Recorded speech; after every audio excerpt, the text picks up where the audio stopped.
Hey everybody, good to see you again. It's Tyler Robertson here. So as you can see, I've changed my format up a little bit. If you do like it, let me know at the end of the video in the comment section and I'll keep doing it. But anyway, let's get started.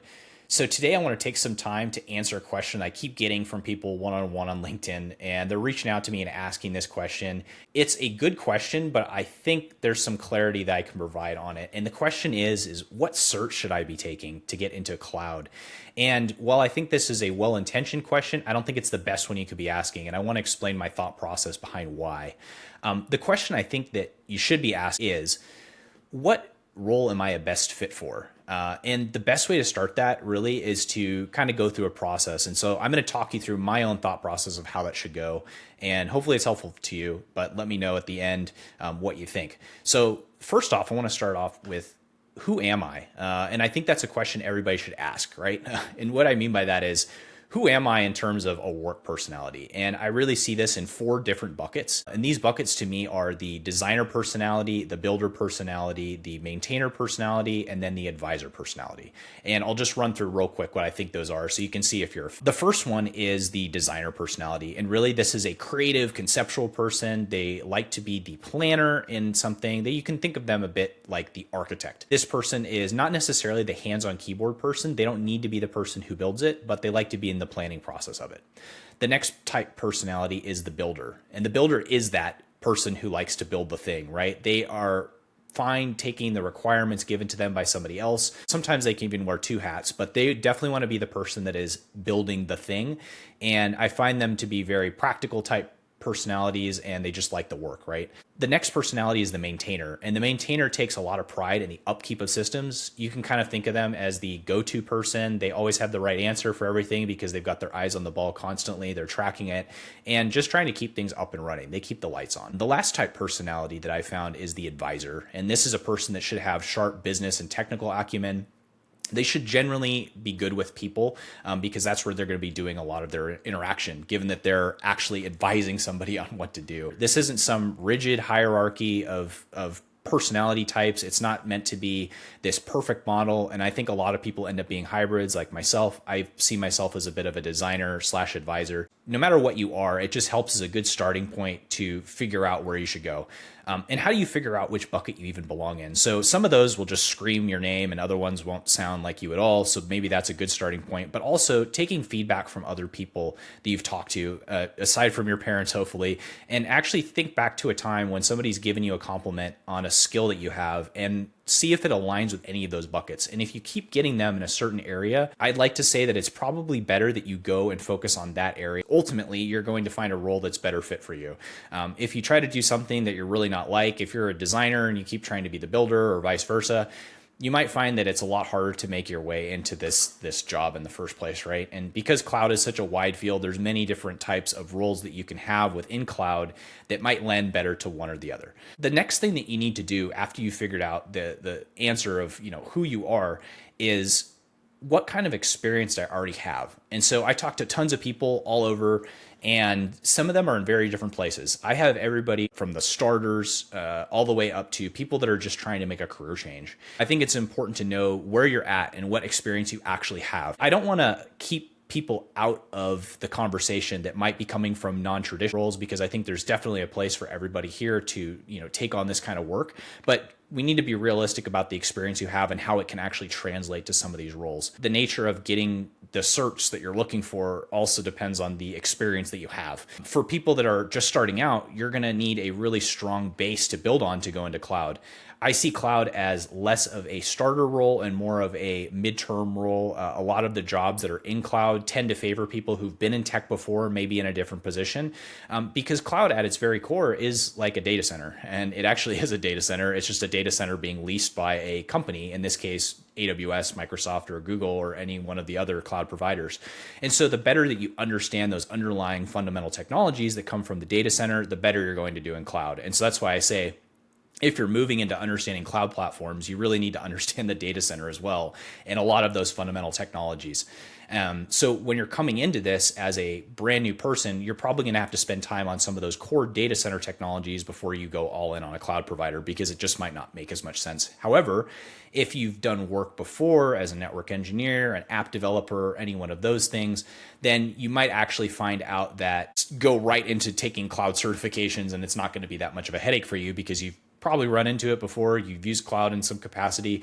And so it'll make more sense to you to go into cloud and, take some of these certifications versus doing a bunch of other ones, right? That is really important to know. It's so important to understand the experience you actually have.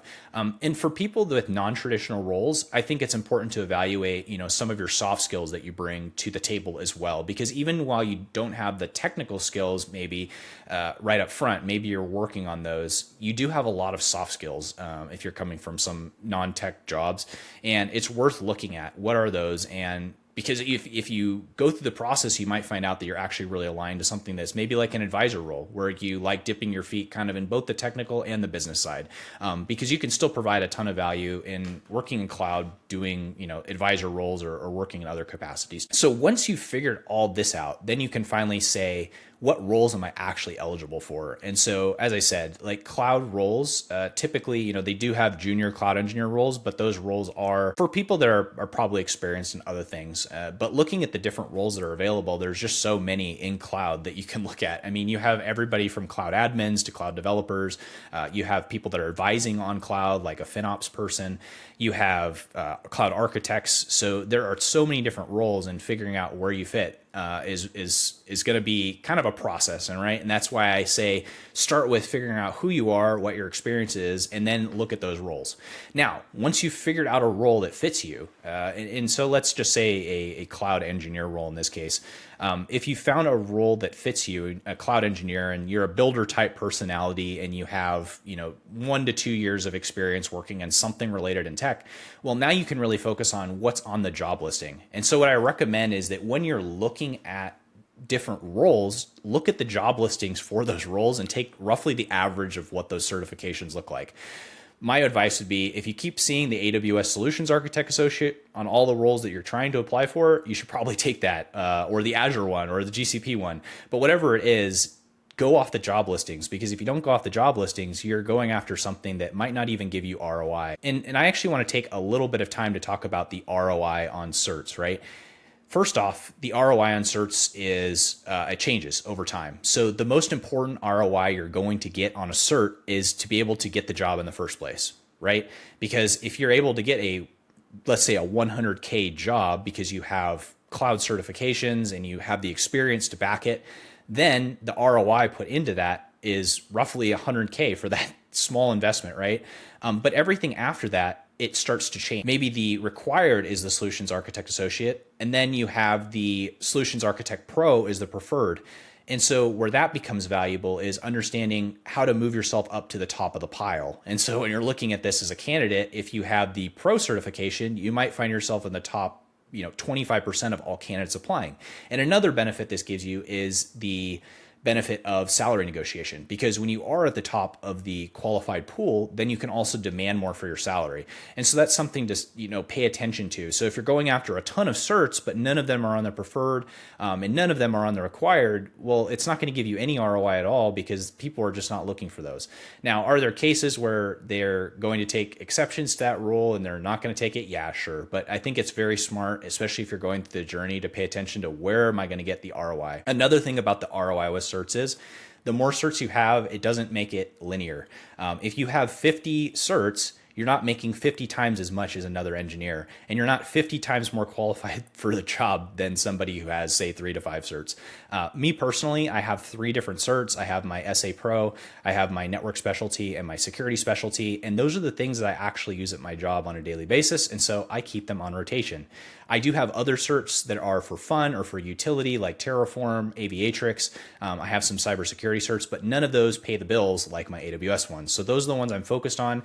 And that might change. Maybe I go into more multi-cloud, so I might take some more Azure or GCP certifications. But for right now, these are the ones that got me the job. And so that's why I say, when you're looking at this, don't try to do all the certs. Try to do the ones that are most relevant. And I say all this, right? And I just want to take some time to give you my story for how I've kind of come up with this. And it's because when I first started this whole process, I was just mindlessly chasing certs. Partially because I had to, my previous job, they made me take certain certs that just weren't aligned to cloud, but then also because I just didn't have any sense of direction. I didn't really know how I fit into a job role. And so I was just taking a bunch of certs hoping that it would round me out.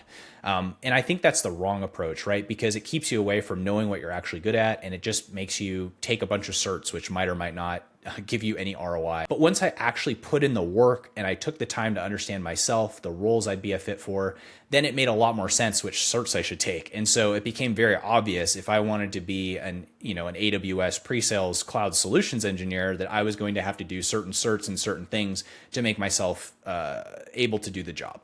And so I would invite you while you're going through this process to really figure those things out. Like I said, going through who you are, what your experience is, what roles you can actually apply to, and then figuring out what are the certifications that are going to help me get the job. Because at the end of the day, if you can't get the job, then none of the certs really matter at all, right? I just want to say, if you found this helpful, please let me know down in the comments. Please share this video with other people. I got a ton of people asking me this question, and so I don't want to leave anybody hanging because I have to answer it so many times, and I often have this answer of, well, I don't really know, right? You have to go through this process. Hopefully this helps simplify that and gives people at least a reference for how they can assess their own careers and figure out what are the right certs to take given that information. So thank you, and looking forward to seeing you in the next one.